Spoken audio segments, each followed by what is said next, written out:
ውድ እግዚአብሔር ልጆች ከዚህ በመቀጠል ደግሞ እህቶቻችን ብሌን ያብስራና ማያ ያብስራ መልእክት ይዘውልን መጥተዋል። ተከታትለን እንመለስ።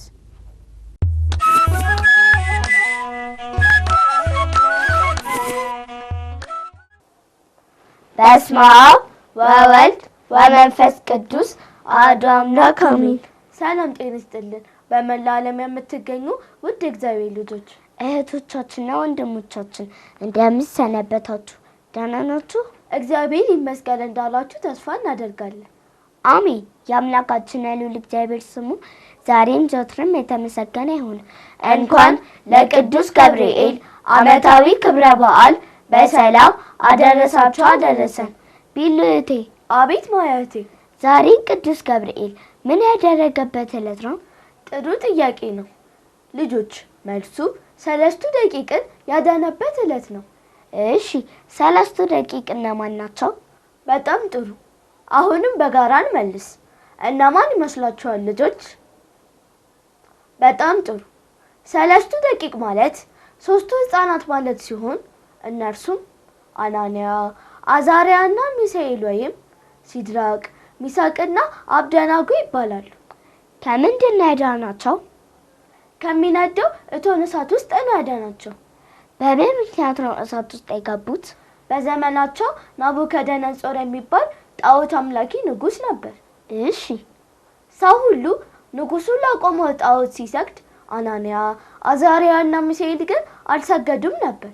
የንጉሱ አገልጋዮችም ንጉስ ሆይ 3 ደቂቅ አማልክትን አናመልክም፣ ላቆምከው የወርቅ ምስልም አንሰግድም ብለዋል ብለው ነገሩባቸውና ንጉሱም 3 ደቂቅን ተቆጥቶ አስጠርቶ እንዲሰግዱ ጠየቃቸው።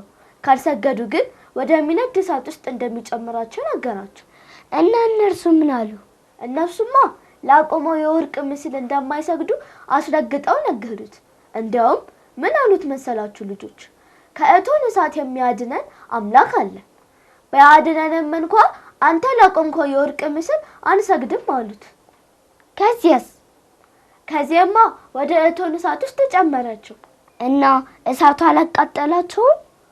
አዎ አላቃጠላቸውም። እንዲያውም እየዘመሩ ነበር።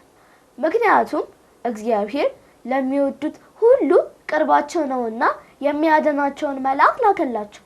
ደስ አይልም? በጣም ደስ ይላል። ሙሉ ታሪካቸውን ደግሞ በመጽሐፍ ቅዱስ ውስጥ በትንቢተ ዳንኤል ከምዕራፍ 1 ጀምሮ ብታነቡት ታገኙታላችሁ። በአሁኑ ሰዓት እኮ ጣዖት የሚያመልክ ሰው የለም አይደል? ጣዖት ማምለክ ማለት እኮ የግዴታ ለቆመ ሐውልት መስገድ ማለት ብቻ አይደለም። ጊዜን የሰጠን እግዚአብሔር ነው። እኛን የፈጠረን ደግሞ አመስግነን መንግስተ ሰማያትን እንድንወርስ ነው።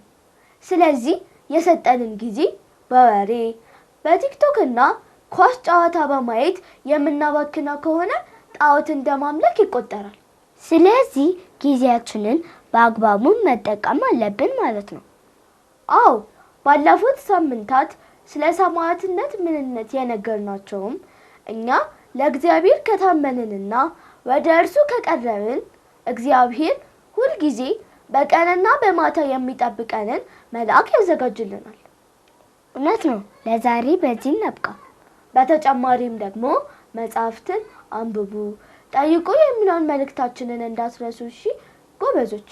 በመላው ዓለም የምትከታተሉ በሙሉ በቀጣይ ሳምንት እስከምንገናኝ ድረስ ሰላም እግዚአብሔር አይለየን። መልካም ጾመ ነቢያት ይሁንላችሁ።